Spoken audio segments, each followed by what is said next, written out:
main-main, Jokowi dan Prabowo bakal lebih galak di Natuna.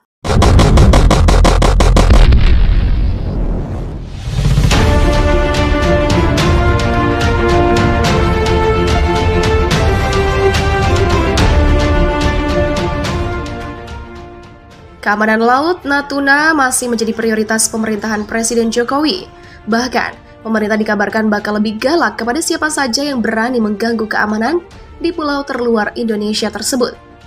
Hal ini terlihat dari rencana kerja pemerintah yang dikutip CNBC Indonesia, Senin 27 September, di mana pemerintah mengalokasikan dana sebesar 12,2 triliun rupiah dari anggaran pendapatan dan belanja negara. Dilatar belakangi oleh adanya eskalasi ancaman di wilayah Natuna dan meningkatnya resiko perampokan, kekerasan, dan tindak kejahatan di laut, illegal, unreported, and unregulated, serta transnational crimes. Oleh karena itu, major project tersebut diarahkan untuk pembangunan sarana prasarana, pertahanan dan dukungan, serta pengadaan alat peralatan keamanan laut. Begitulah tulis dokumen tersebut. Kementerian Pertahanan dan Badan Keamanan Laut akan menjadi penanggung jawab. Hasil yang diharapkan terwujud adalah tidak adanya pelanggaran yurisdiksi di wilayah Laut Natuna. Kecukupan alutsista dan Sarpras TNI AL menjadi 40,59%, dan kecukupan Alpa Kamla dan Sarpras Bakamla mencapai 44%. Saat debat Capres 2014 yang lalu, Presiden Jokowi bilang ke Prabowo Subianto face to face, kalau soal kedaulatan bangsa, ia akan bikin ramai sekalian. Ucapannya, Presiden Jokowi saat itu bukan lip service belaka. Pada awal Januari 2020, Presiden Jokowi langsung bawa kapal perang RI ke Natuna. Saat itu Presiden Jokowi panas hati karena Cina melecehkan harkat dan martabat, serta kedaulatan negara. Saat itu kapal Cina Coast Guard sengaja mondar-mandir di perbatasan zona ekonomi eksklusif Indonesia di Laut Natuna Utara. Mereka unjuk gigi karena kapal-kapal nelayan Cina yang mencuri ikan di perairan Natuna dihajar sampai babak belur dan ditenggelamkan oleh Angkatan Laut negara kita. Presiden Jokowi tegaskan bahwa kedaulatan negara tak bisa ditawar-tawar. Natuna adalah Indonesia. Titik. Kini Presiden Jokowi bakal lebih galak lagi soal keamanan laut di Kepulauan Natuna. Sebesar 12,2 triliun rupiah pun digelontorkan dari APBN dalam rencana kerja pemerintah 2022. Anggaran sebesar 12,2 triliun rupiah itu untuk pembangunan sarana dan prasarana pertahanan serta pengadaan alat peralatan keamanan laut. Tidak tanggung-tanggung, pulau terluar RI itu akan dijaga Presiden Jokowi lebih ketat lagi dengan persenjataan militer canggih di bawah kendali Prabowo Subianto sebagai Menhan. Indonesia mulai terseret dalam sengketa Laut Cina Selatan sejak 2010 setelah Cina mengklaim zona ekonomi eksklusif Indonesia di wilayah utara Kepulauan Natuna adalah wilayah teritorial mereka. Klaim sepihak Cina terus berlanjut dan memuncak pada tahun 2016 saat kapal-kapal dari Cina berbondong-bondong melakukan aktivitas penangkapan ikan ilegal di perairan Natuna. Tindakan asertif Cina saat itu bersinggungan dengan kepentingan nasional Indonesia. Ulah Cina saat itu mencoreng muka pemerintah Indonesia, sehingga memicu kemarahan Presiden Jokowi. Indonesia menegaskan tidak memiliki overlapping jurisdiction dengan Cina. Indonesia pun tidak akan pernah mengakui Nine Dash Line, karena penarikan garis itu bertentangan dengan UNCLOS, sebagaimana diputuskan pada tahun 2016 lalu. Nine Dash Line adalah garis yang digambar di peta pemerintah Cina, di mana Cina secara sepihak mengklaim wilayah Laut Cina Selatan dari Kepulauan Paracel yang diduduki Cina, tapi diklaim Vietnam dan Taiwan, hingga Kepulauan Spratly yang disengketakan dengan Filipina, Brunei, Malaysia, Taiwan, dan Vietnam. Laut Cina Selatan itu diklaim Cina secara sepihak bahwa Laut Cina Selatan adalah bagian dari kedaulatan negara mereka.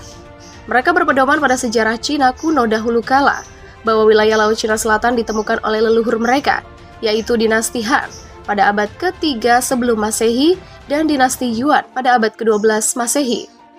Pengakuan mereka itu kemudian mereka perkuat lagi ada zaman dinasti Ming dan dinasti Qing pada abad ke-13 Masehi bahwa wilayah Laut Cina Selatan di perairan Natuna itu ditemukan oleh leluhur mereka. Namun pengakuan pemerintah Cina yang sepihak itu dipatahkan oleh keputusan Pengadilan Arbitrase Internasional di Den Haag, Belanda. Pengadilan Arbitrase Internasional memutuskan bahwa tidak ada bukti sahih bahwa secara historis Cina pernah menguasai perairan itu beserta sumber alamnya.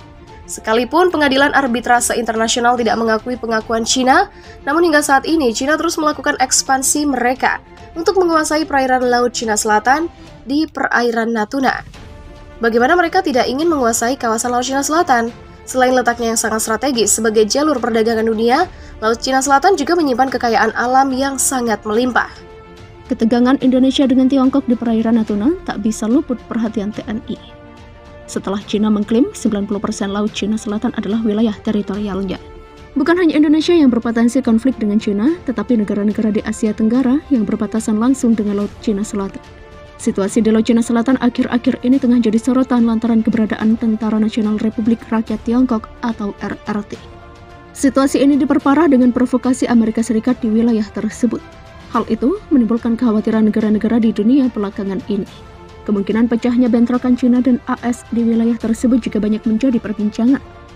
Mengutip Kompas.com pada 20 Desember 2020, sebuah laporan tentang potensi bentrokan Cina dan AS muncul dari South China Sea Probing Initiative atau SCSPI, sebuah lembaga pemikir yang berfokus pada masalah keamanan di sekitar wilayah yang diperebutkan. Laporan itu menyoroti kemungkinan bentrokan tak terduga antara kedua negara kuat, AS dan Cina, di tengah ketegangan yang meningkat. Sementara itu, Indonesia juga menjadi salah satu negara yang waspada terhadap pencaplokan wilayah Laut Cina Selatan oleh Cina. Apa yang telah dipersiapkan Indonesia? Menurut laporan Forbes, sebuah majalah bisnis yang berpusat di Amerika, yang ditulis Davis X 8 Juli 2020. Departemen Luar Negeri AS pada Juli 2020 mengizinkan Indonesia untuk membeli hingga 8 transportasi tiltrotor V-22 Osprey dari Bell Boeing dengan biaya sekitar $2 miliar, yang mana jumlah tersebut sudah termasuk suku cadang. Wilayah Indonesia yaitu Natuna diyakini menjadi salah satu sasaran pencaplokan oleh Cina. Seperti yang dijelaskan lembaga pemikir California, RAND, Natuna adalah sumber ketegangan yang terus berlanjut di kawasan ini. Dikatakan bahwa Natuna miskin, tetapi perairannya kaya akan gas alam dan juga ikan. Hal itulah dikatakan penyebabnya Cina cemburu pada pulau-pulau tersebut. Meskipun tidak ada yang secara serius mempermasalahkan bahwa Kepulauan Natuna adalah milik Indonesia, apa yang disebut dengan 9 garis putus-putus. Sebagian terjatuh dari klaim tidak resmi Tiongkok atas Laut Cina, meluas hingga ke zona ekonomi eksklusif sepanjang 200 mil yang mengelilingi kepulauan itu.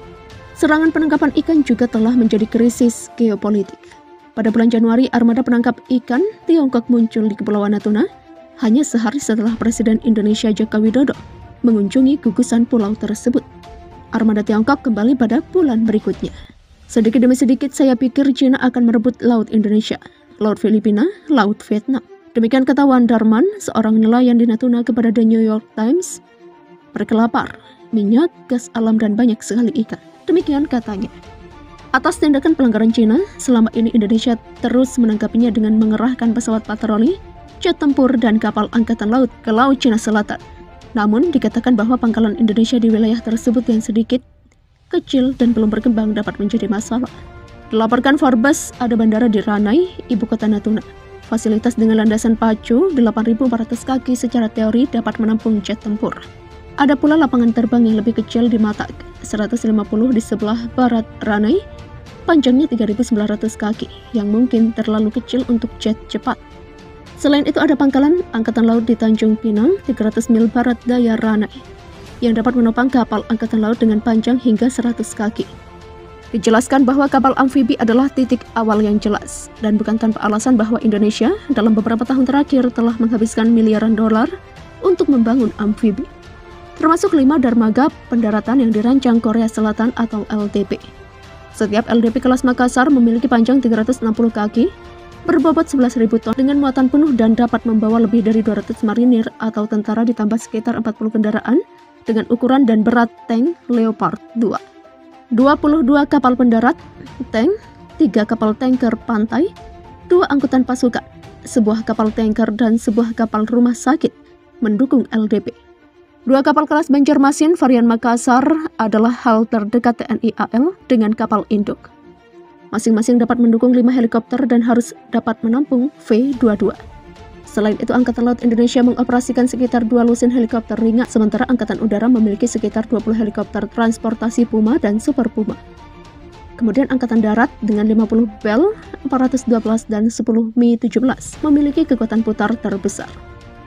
Namun tak satupun dari helikopter itu dapat menandingi kecepatan jelajah 300 mil per jam V-22 dan radius misi 400 mil dengan muatan penuh 2 lusin pasukan.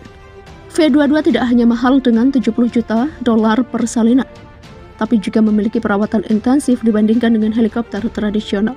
Tapi itu mungkin sepadan karena Indonesia membangun armada angkatan laut yang dapat berfungsi sebagai pangkalan laut untuk melawan serangan Cina ke perairan Indonesia. Demikian menurut laporan Forbes.